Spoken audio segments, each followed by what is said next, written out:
What is the Feast of Tabernacles? The Feast of Tabernacles, or Sukkot in Hebrew, is one of the feast days of our Creator. These feast days are very special holy days that were given to His people, as described in Leviticus 23. Most feast days include lots of eating of special foods, and this includes not only physical foods that taste great, but also includes a healthy consumption of the spiritual food of the Word. The Feast of Tabernacles is held in the 7th month of the Hebrew calendar, which is the September-October timeframe according to the Roman calendar. This feast is technically 7 days long, however it is followed by an additional feast called the Last Great Day. This day is mentioned also in the book of John in chapter 7 verse 37, which our Savior gave a special message on, saying, "If any man thirst, let him come unto me and drink." To whom does the feast belong?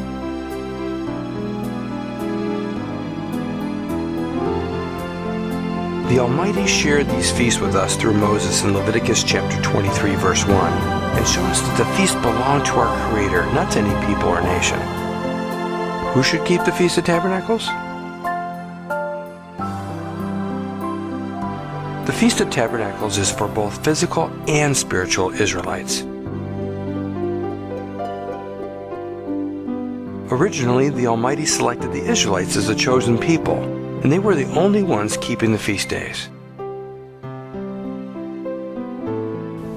The physical Israelites include the tribe of Judah, currently known as the Jewish people, and also the other 11 tribes of Israel as well.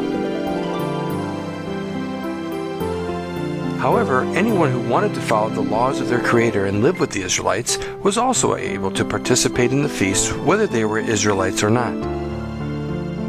In the Ten Commandments, as listed in Exodus 20, we find in verse 10, when discussing the Sabbath, which is the first feast day, that even strangers dwelling with the Israelites were required to keep this weekly feast.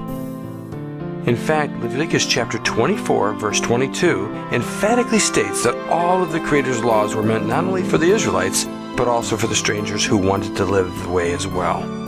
In Hebrews chapter 8, verse 10, talking about the new covenant, it discusses the law being put into our minds and written in our hearts.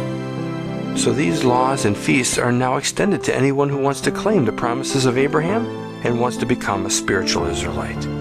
Lastly, at the end of chapter 14 of Zechariah, it talks about a future time when all nations in the world will eventually keep the Feast of Tabernacles and finally learn what wonderful things their Creator has to share with them. Why do we keep the Feast of Tabernacles? First, the Almighty has commanded them to be kept just as we have discussed. Do we really need any other reason?